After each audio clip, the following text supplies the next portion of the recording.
There is a pattern in history that has reset civilization multiple times over the last 2 millennia. Not reformed it, but reset it entirely. Complete erasure of debts through hyperinflation, mandated jubilees, or wars. Ancient Rome in the 1st century AD, medieval Europe in the mid-14th century, revolutionary France in the late 18th century, Weimar Germany in the early 1920s, and post-World War II Europe 5 times. Different methods.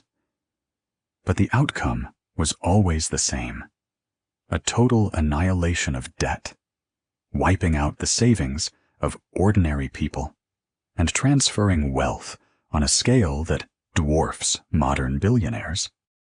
Each time the debts appeared manageable. Each time leaders assured citizens they could be repaid. Each time mathematicians proved it was impossible. And each time reality enforced the math. Today, global debt has reached astronomical levels, surpassing $300 trillion against $90 trillion in annual economic output. The United States alone owes $36 trillion, with $1.7 trillion in student loans, $1.6 trillion in auto loans, $1.2 trillion in credit card debt, and $11 trillion in corporate debt. This is not a political problem. It is a mathematical impossibility. We are currently in stage 3 of a 6-stage pattern that has played out 5 times before. History tells us that stages 4, 5, and 6 will follow with predictable precision. The only uncertainty lies in the mechanism of reset, hyperinflation, that destroys currency, a government-mandated debt jubilee, or a war that physically annihilates enough of the system to render debts irrelevant. This is not prophecy, it is pattern recognition. Understanding this pattern is essential for anyone with savings, debt, or assets, because these events redefine wealth itself. A debt jubilee is not a policy choice. It is a mathematical necessity. It is the complete or partial cancellation of debts across an economy. When debt surpasses the productive capacity of society, the only alternatives are collapse or elimination. Debt represents a claim on future production. Borrow $100,000, and you promise to produce enough value to repay it with interest. Governments do the same. But when total obligations exceed the economy's output, repayment becomes impossible. Debt functions as leverage on future productivity. When interest payments consume all growth and new debt is required merely to service old debt, the system becomes a Ponzi scheme. If global GDP grows at 3% per year, that is $2.7 trillion in new production annually.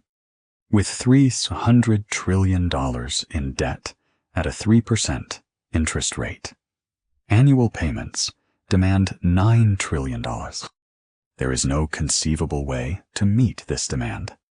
The system cannot be restructured or refinanced indefinitely. Debts must be eliminated. History shows 3 ways this occurs. Hyperinflation occurs when governments print money to pay obligations, destroying the currency and wiping out creditors and savers alike. A debt jubilee legally cancels obligations, freeing debtors, but collapsing the financial system, which must then be rebuilt. War physically destroys capital and infrastructure, creating chaos so extensive that debts cannot be enforced. Across all recorded debt crises, there is no fourth path. Mathematics enforces its own solution. The pattern that leads to this conclusion always follows 6 stages.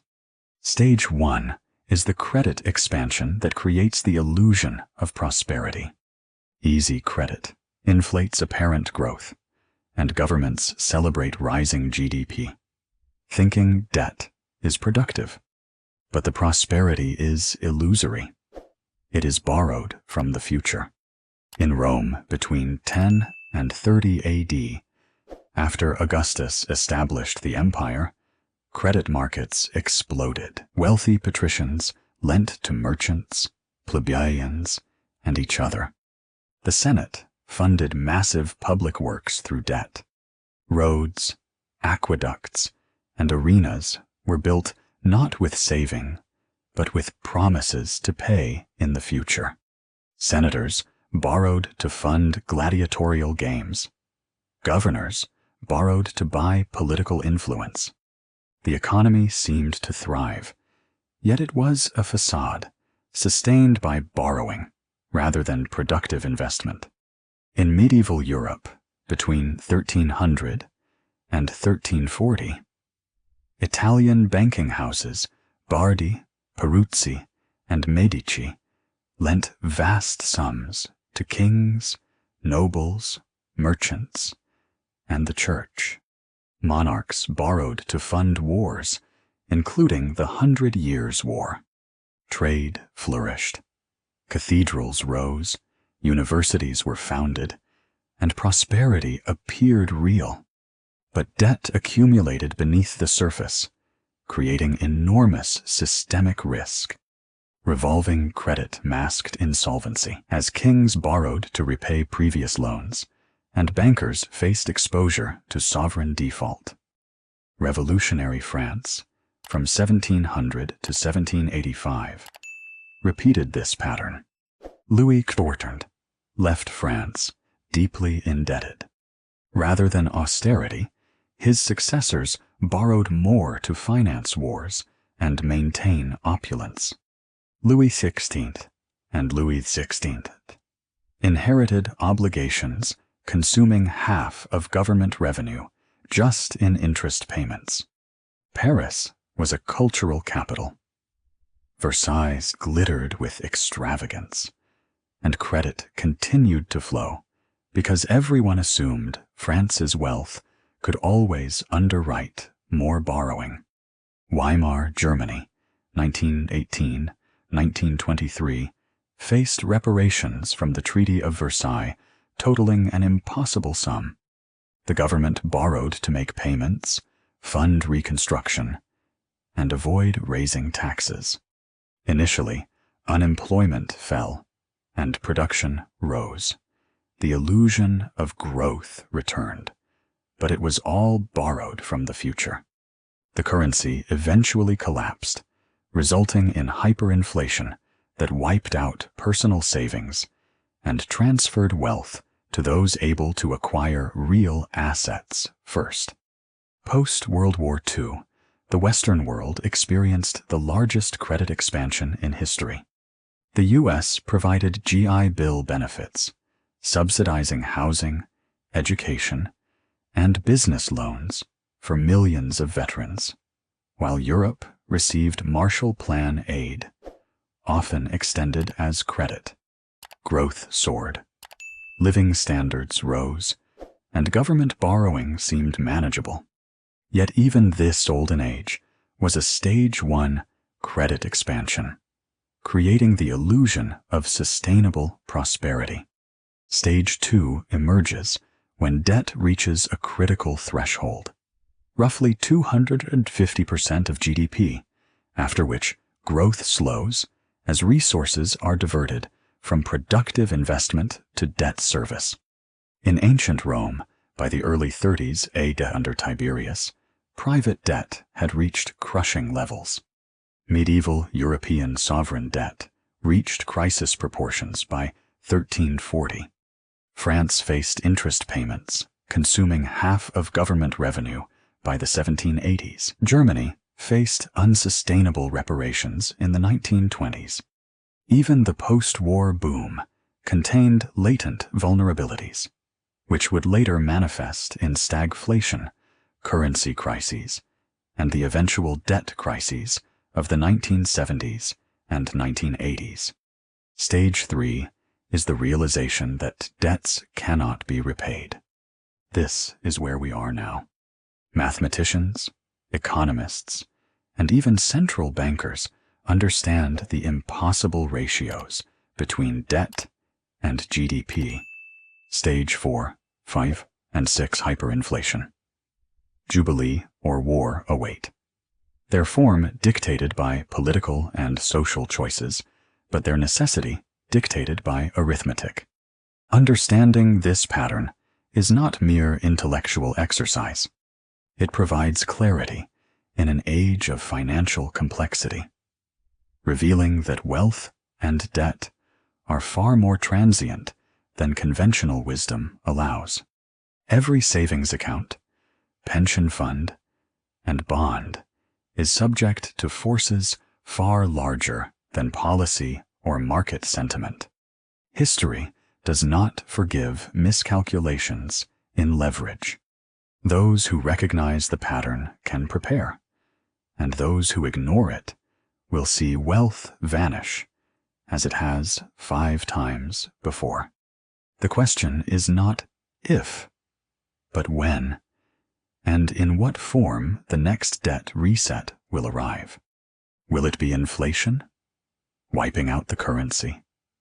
Will it be a legal jubilee, wiping out creditors? Or will it be war, destroying the physical and financial infrastructure so comprehensively that debts become meaningless? One certainty remains. The mathematics that govern debt do not negotiate, and history's record is unbroken. Every civilization that has exceeded the limits of its productive capacity has been forced, inevitably, to start anew. Edward III of England owed Italian banks more than his kingdom's entire annual revenue. France owed similar amounts. The exposure of the banking houses was immense. Defaults could surpass 10 times their capital reserves.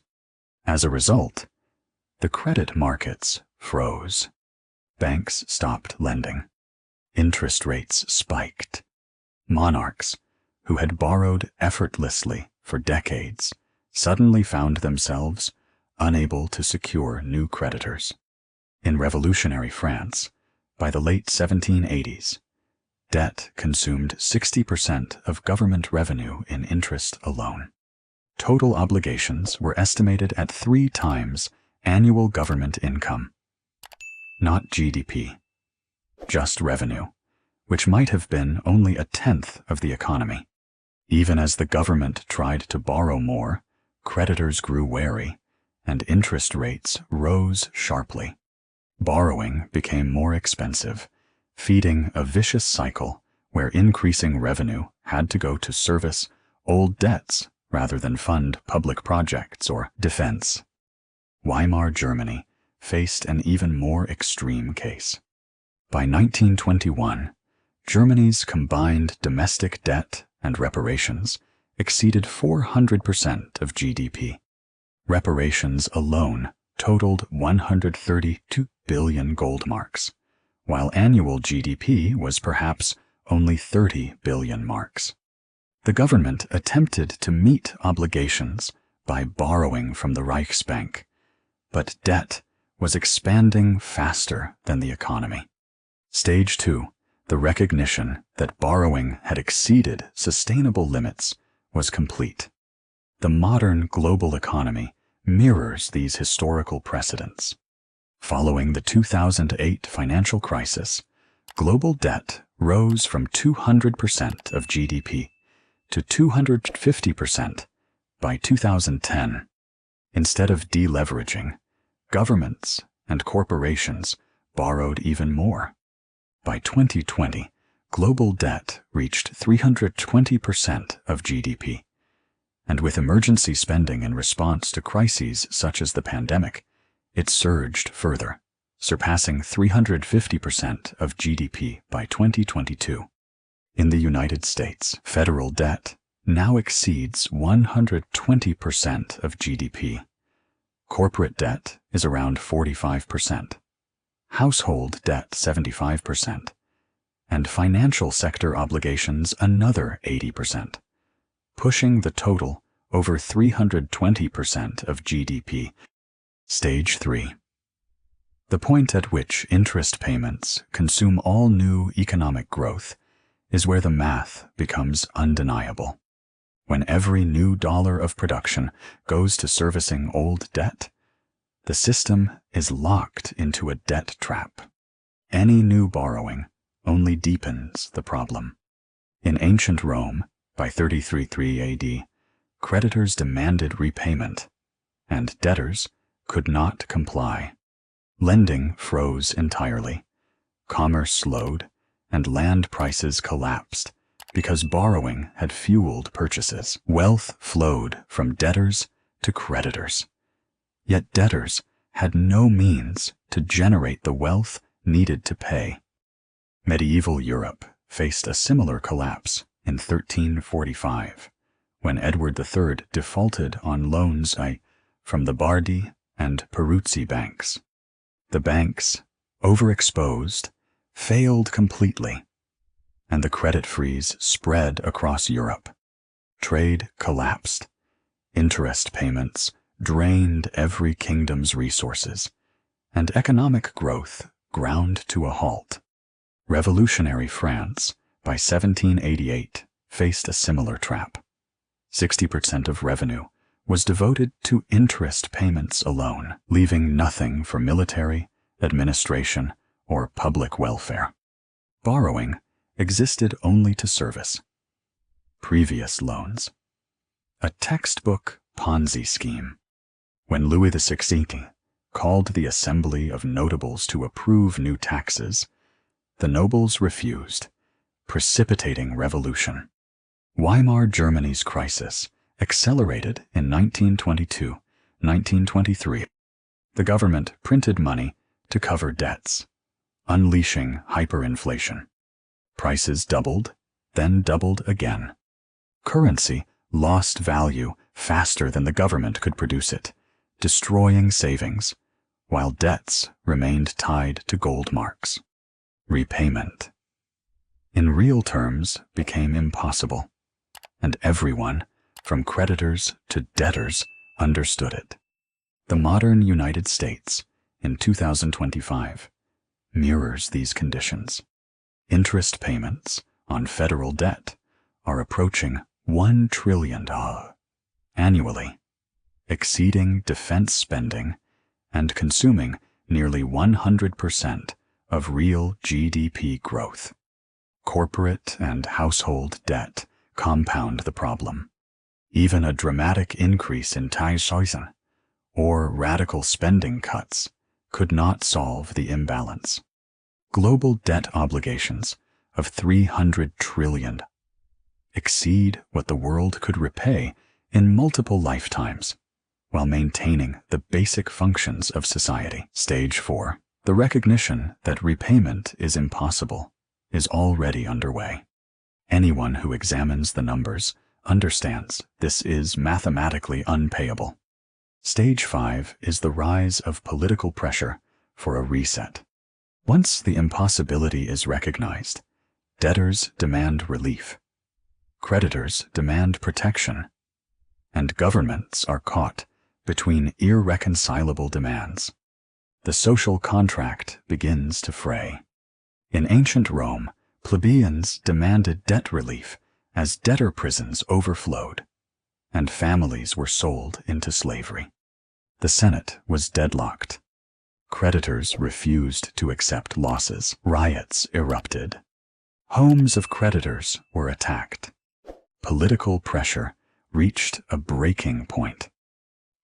Similarly, in medieval Europe after the collapse of Bardi and Peruzzi, kings attempted to restructure debts through partial payments, collateral, and extended timelines. The math, however, did not allow repayment. England's revenue could not cover what Edward III owed to Florence, even if all revenue was allocated to debt service for years. Creditors gradually accepted the inevitable. They would not be repaid. The system was functionally bankrupt. Revolutionary France followed the same path. By 1789, debt consumed all tax revenue when including interest and government operations. Finance ministers could present the numbers, but it only highlighted the impossibility of repayment. The Third Estate demanded a default. The aristocracy resisted because they were the creditors. The deadlock led directly to revolution, illustrating how financial collapse inevitably triggers social upheaval. Weimar Germany's hyperinflation provides a cautionary note. Daily life became a struggle as wages lost value faster than they could be spent. Yet, debts in gold marks remained, and the economy could never generate enough value to service them. Society destabilized, creating fertile ground for radical political movements. The lesson is stark. Financial collapse is rarely contained to balance sheets. It spreads through politics, social stability, and even international relations. Across all eras, from Rome to Weimar to today, the stages unfold in the same sequence. Credit expansion creates the illusion of prosperity. Debt grows beyond sustainable levels. Interest payments consume all growth. The impossibility of repayment is recognized. Political pressure mounts for a reset. And finally, one of the three mechanisms, hyperinflation, jubilee, or war, resets the system. In every case, the arithmetic enforced reality. Human ambition, policy, and negotiation could not overcome the limits of production versus obligation. Wealth transfers, societal upheaval, and systemic resets were inevitable outcomes. Today, as in the past, the same forces are at play. The difference is scale. Modern financial systems are global, digital, and highly interconnected, meaning the next reset could reverberate across every country and every market on Earth. In medieval Europe, after the collapse of the Italian banking houses, debtors demanded release from their obligations. Merchants argued that loans from defunct banks were null. Nobles refused to pay debts owed to kings who were themselves defaulting. The financial chaos was compounded by an even greater catastrophe, the Black Death. Between 1347 and 1350, the plague wiped out 30 to 50% of Europe's population. Creditors and debtors alike perished. Labor became scarce. Wages rose, and debts became unenforceable because there were not enough people to collect them. In effect, the plague functioned as a catastrophic debt cancellation. Stage 5. The political and social pressure for reset. And Stage 6, the actual elimination of debt, occurred simultaneously, not by policy, but by death and disruption. Revolutionary France provides another illustration. By 1789, mounting public anger over debt and taxation erupted into revolution. The Third Estate, representing 98% of the population, demanded the monarchy default on obligations owed to aristocrats and foreign creditors. They argued that the debts were incurred by corrupt monarchs to fund wars that enriched only the elite. The aristocracy, who were the creditors, resisted. The conflict between debtors and creditors, poor and rich, ignited a revolution that would reshape the social and economic order. Weimar Germany faced extreme political pressure in 1923. Citizens demanded the government cease reparations payments and stop inflating the currency. Strikes and unrest escalated, and extremist parties, including the Nazis and communists, promised to cancel debts. Adolf Hitler's failed beer hall putsch explicitly ran on repudiation of reparations. The government was trapped. It could neither pay its obligations nor maintain social order. Political pressure built to a breaking point, showing how unsustainable debt inevitably triggers societal upheaval. Today, in the modern global economy, political movements on both the left and right are demanding some form of debt relief. The left argues that student loans, mortgages, and predatory lending exploit borrowers, and that the wealthy should absorb the losses. The right argues that inflation, driven by central bank policies, erodes savings and destroys value. Governments have responded with partial measures: student loan forgiveness, expanded unemployment benefits, stimulus checks, and other transfer payments. Yet these interventions are insufficient. Stage 5.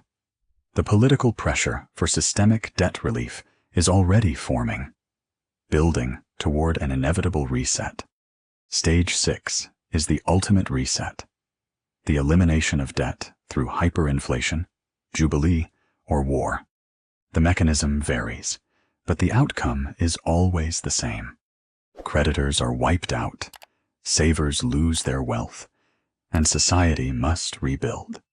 In ancient Rome, Emperor Tiberius partially intervened by providing interest-free loans to debtors from the imperial treasury, effectively transferring public wealth to cover private obligations. This temporary relief drained the treasury, but did not prevent debt cycles from recurring, eventually forcing emperors to debase the currency. By the 3rd century AD, the silver content in coins fell below 5%, illustrating Method 1, debt elimination through inflation and currency devaluation. In medieval Europe, the Black Death served as Method 3, catastrophic destruction rendered debts irrelevant. Survivors inherited property and enjoyed greater bargaining power as labor scarcity drove wages upward. Feudal obligations tied to debt collapsed. In revolutionary France, hyperinflation followed the issuance of assignats, paper currency backed by seized church lands. Initially, the assignats allowed the government to pay creditors, but rampant printing quickly eroded value. By 1794, prices had multiplied thousands of times, erasing debts for anyone who had lent money to the government. This was Method 1. Again, hyperinflation as debt elimination. Weimar Germany in 1923 reached the extreme. Hyperinflation peaked as the Reichsbank printed 500 quintillion marks per day. A single US dollar was worth 4.2 trillion marks. Prices doubled in days, and workers were paid multiple times daily just to spend wages before they lost value.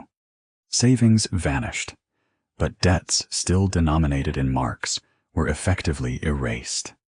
The introduction of the Rentenmark, backed by land and industrial assets, reset the system, demonstrating again that hyperinflation wipes out debt while transferring wealth away from creditors and savers. Post-World War II Europe provides an example of Method 2, negotiated jubilee. West Germany owed enormous debts, exceeding 30 billion marks, far more than the country's GDP. The 1953 London Debt Agreement halved Germany's obligations and restructured the remainder with favorable terms, allowing the nation to rebuild. Creditor nations absorbed losses to avoid repeating the mistakes of Weimar, understanding that crushing debt fosters extremism and destabilizes societies. Mapping these 6 stages to the modern economy is revealing. Stage 1, credit expansion, occurred from 1980 to 2008 during the Great Moderation. Mortgages, student loans, corporate debt, and sovereign borrowing expanded dramatically, creating the illusion of prosperity. Stage 2, debt surpassing sustainable limits, occurred from 2008 to 2020, as global debt rose above 250% of GDP. Stage 3, interest payments consuming all growth began in the 2020s, with OS interest obligations nearing $1 trillion annually, while global GDP growth lags far behind. Stage 4, the mathematical recognition that debts are unpayable is spreading, evident in the global debate over unfunded liabilities, student debt, and sovereign debt. Stage 5, the political pressure for reset is emerging now, with calls for wealth taxes, debt forgiveness, and alternative monetary solutions. Stage 6, the actual reset has not yet occurred. Whether through hyperinflation, negotiated jubilee, or catastrophic conflict, history suggests it is inevitable. Every civilization that has reached these thresholds has been forced to wipe the slate clean. The pattern is unmistakable, the arithmetic unyielding. Today, the global economy sits at the threshold, with stages 1 through 5 complete or nearly complete, leaving only the final reset ahead. History shows that stage 6, the debt reset, typically follows within 3 to 7 years of reaching stage 3, when interest payments consume all economic growth. For the global economy, stage 3 began around 2020. That suggests the final reset could occur anytime between 2023 and 2027. Some signs indicate we may already be entering the early phases. Based on historical precedent, we can make educated predictions about the methods most likely to be used. Method 1 is hyperinflation. In the United States, this is the most probable path. It is unlikely to resemble the extreme collapse of Weimar Germany overnight, but persistent high inflation, perhaps 10 to 20% annually over a decade, could gradually erode the real value of debts while maintaining the illusion that obligations are being repaid. Technically, the government would be servicing the $36 trillion debt, but the dollars used would be worth 50 to 70% less in real terms. Creditors lose purchasing power, savers are destroyed. But on paper, the debt appears settled. This process has already begun. 2021-2022 saw official inflation of 7 to 9%, but real inflation, using 1980s methodology, exceeded 15%, marking the early stages of Method 1. Method 2. A formal debt jubilee is less likely in the United States because it requires broad political consensus. Partial jubilees are, however, already occurring. Student loan forgiveness, totaling $1.7 trillion, is a limited version. If expanded to mortgages, auto loans, or credit cards, it could become a more substantial domestic jubilee. Globally, discussions are ongoing regarding debt. Forgiveness for developing nations, for instance. Over $300 billion in African debt to China could be canceled. Though politically unlikely, such coordinated defaults would functionally serve the same purpose. Method 3 is war, the darkest scenario. A large-scale conflict, potentially involving major powers like the US, China, and Russia, could destroy sufficient physical capital and eliminate enough creditors to make debts unenforceable. World War II effectively reset Europe's debts in this manner. While no one wishes for such an outcome, history demonstrates that when debts are unpayable and political systems deadlocked, war has often been the resolution. Most likely, the future will involve a combination of these methods: high inflation, selective domestic and international jubilees, and regional conflicts. Not necessarily a world war could gradually erase debts over a decade or two. When the reset occurs, ordinary people will lose wealth in three main ways. First, savings. If the reset comes via inflation, cash loses purchasing power. A $100,000 savings account could effectively shrink to $50,000 in real value. Bonds and money. Market funds yield nominal returns but are destroyed by real inflation. Second, fixed incomes. Retirees on pensions, Social Security, or fixed annuities see their purchasing power halved. A $3,000 monthly pension could become equivalent to $1,500 in today's dollars. Third, creditors. Anyone who lent money, holds bonds, or invested in money. Market instruments suffers as debts are repaid in devalued currency. Yet some will benefit. Debtors gain, especially those with fixed-rate loans. Mortgages and other debts become cheaper in real terms, effectively granting a discount over decades. Hard asset. Owners' real estate, commodities, gold, and productive businesses retain value. A house, a farm, or a functioning business maintains utility, regardless of the currency denomination. Those who anticipate the reset and position themselves accordingly survive and thrive, while unprepared creditors and savers lose everything. The implications are clear. To prepare, one should minimize cash holdings, keeping only 3 to 6 months of expenses. Convert savings into hard assets like income-generating real estate, commodities, or productive businesses that retain value through currency resets. Strategic debt can be a tool. A long-term fixed-rate mortgage in a high-inflation environment allows borrowers to repay in devalued dollars while the asset appreciates. Monitor leading indicators: real inflation, bond yields, and treasury rates to detect the onset of stage 6. If 10-year treasury yields spike above 6 to 7%, creditors are signaling anticipated inflation. Timing is crucial. Stage 3 began in 2020.